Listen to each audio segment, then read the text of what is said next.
I'm hoping I can get this all covered in these final 10 minutes that TikTok is giving me to finish up this story about how I went on a date with a 60-year-old YN. So y'all just bear with me real quick. So we are at the cigar bar. He is talking to me like, baby, I can change your life. I can make things real comfortable for you. And I forgot to mention to you guys that throughout the night, he kept calling me old. At the time I was 45, he is 60, but he kept calling me old, which should have been a red flag because that kind of gave me the idea that he was used to dealing with women younger than me. And before y'all even start, yes, there were multiple red flags throughout the entire ordeal, but I'm not a quitter. So that's just the not quitter in me. So we are literally at the point where we're wrapping up the night. The cigar bar is getting ready to close. It's getting late. It was a weekday. It was a Wednesday. So I'm like, yeah, we should probably, call it a night. So, but while we're in the car on the way to my house, he says, I think we should go to Miami. And I was like, oh, okay, cool. When? This weekend. I'm like, I can't go to Miami that fast. Like, I have responsibilities and things that I have to take care of. Well, shoot, we can go whenever. We can go next week. Can you take the time off work? I'm like, yeah, I can probably take the time off work, but why don't we hang out a little bit more before we decide to go out of town together? And he was like, why? Why we got to do that? Why we got to do all that? And I was like, I just think I would feel more comfortable if we just hung out for a little bit more. First of all, sir, you are never going to hear from me again after this night. So that's that. So no fireworks. The ride home was cool. He walked me to the door. I came in the house. That was the end of the night. Now the 2 days following is where things start to get real interesting. So the next day, Thursday morning, I get a text message from him at like 9 in the morning. Send me your information so I can book these plane tickets. Because where is we going?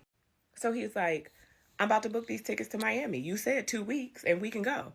And I was like, no, I think we should hang out a little bit more before we decide to go to Miami. He's like, oh, okay, cool. Well, we can talk about that later. Bet. So later on that day, probably around 4:30, I get another phone call from him. He's like, hey, I'm at that store where you saw those shoes you said you like. What size do you need? And I was like, what shoes? Like, I was so confused because it kind of caught me off guard.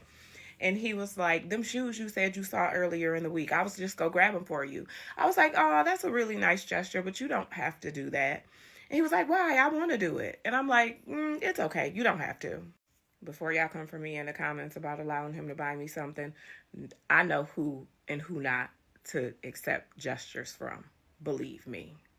So like later on that evening, probably about 7, he calls me and he's like, hey, I'm out by your house. I was going to stop by. No, you're not going to stop by. My daughter lives here. She doesn't know you, so you can't come by here. He, all right. I'll talk to you later. And hangs up. Okay. Friday rolls around, it's the same thing. He's trying to make his way back to my house for some reason. I was going to stop by and see you. I'm like, I really don't let people come to my house like that. He just wasn't getting it. And I was like, listen, I don't allow anybody to come to my house. Yes, I allowed you to pick me up, but it coming, crossing the threshold, that's a whole different dynamic. I have a daughter here with me. I'm just kind of funny about stuff like that. He got so mad at me, he hung up on me, y'all. So later into that evening, my phone rings. It's him again. This is how the call went. Hello? Yeah, nigga, I just called you to tell you, we need to have a conversation because you obviously got a nigga fucked up out here. You know what I'm saying? Nigga been trying to show you that I'm a good nigga, a nice nigga. I've been trying to do for you and you just ain't letting me do nothing. See, that's y'all problem. Y'all older women, y'all don't want to be, you know what I'm saying, in y'all place as women. And then y'all wonder why we deal with younger women and shit. I'm just saying, if you ain't gonna let a nigga lead, then I don't even know if this is gonna work.